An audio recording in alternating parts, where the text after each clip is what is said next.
This hour, the warring nations are sitting down for truce talks. For the very latest, we cross live to our chief correspondent Chris Reason in Kiev. Chris, has anything come from this meeting?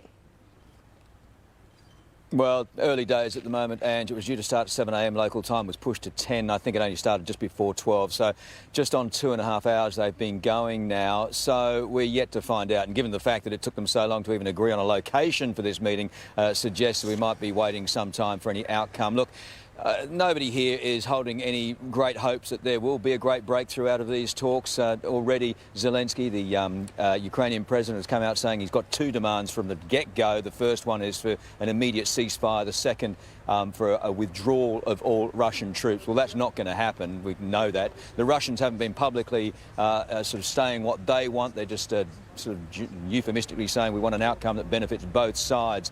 So at this stage, we're not sure where these talks are going to go, but Zelensky said he had to turn up. If he didn't, he had to grab every opportunity he could at trying to work out a peace move. But interestingly, just in the moments before the meeting began, he called on the European Union to admit the Ukraine into that trading bloc and make Ukraine part of Europe. That's not exactly a statement or intent sentiment that's going to make the Russians any more relaxed, Ange. So these talks happening in Belarus, that country is renouncing its non-nuclear status. How concerning a development is this?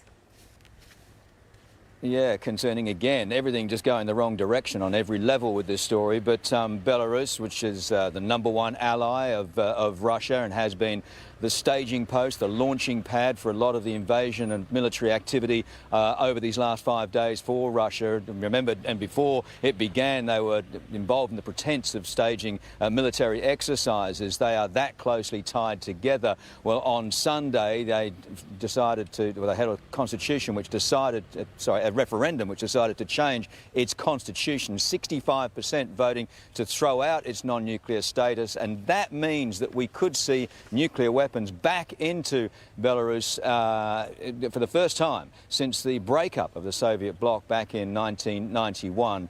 We always want to see with nuclear weapons the retreat of them, not the increase of them. So this is not good news. No, and speaking of Vladimir Putin, upping Moscow's nuclear alert, what is being made of that?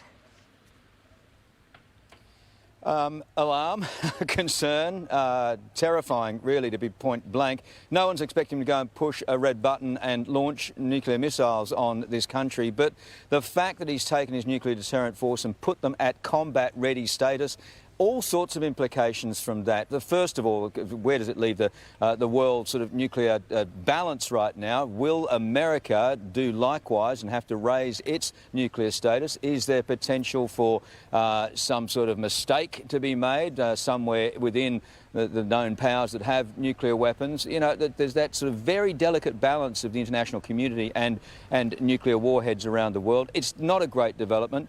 Look, in terms of where Putin is on this, analysts, observers are saying it shows perhaps that he is in panic mode, desperate right now. He knows that the operations here are not working as well or as smoothly as he had planned them to go. And the fact that he's pulled out the nuclear card on day 4, yesterday, today day 5, but he pulls that out on day 4 so early in this campaign, surely shows a man who's been backed into a corner. And we don't know which way Putin will go out of this, but it's not a great move when he moves in that direction. So there is a lot of concern about where he's positioned his country right now. Yeah, just so unpredictable. Rezo, you've been doing some incredible reporting from the ground over there, showing us firsthand the damage that's been done by the missiles. What's it like on the ground there? What's the mood and feeling? Today, a little bit more buoyant here in Kiev because they've been under a curfew for the last 2 days. No one's been allowed to leave their homes. A lot of people have spent most of that time in their bunkers underneath hotels and in underground system. So today they released that. People are allowed to come up, and the first place they've gone is to pharmacies and shops. The queues everywhere we've been to this morning are incredibly long, frustratingly long, for everything, for petrol, for pharmacy, for basic grocery supplies. People stocking up again on what limited supplies there are and getting back into their homes. They know this isn't over. It's a long way from over, and it's going to be a campaign that rolls on for some time.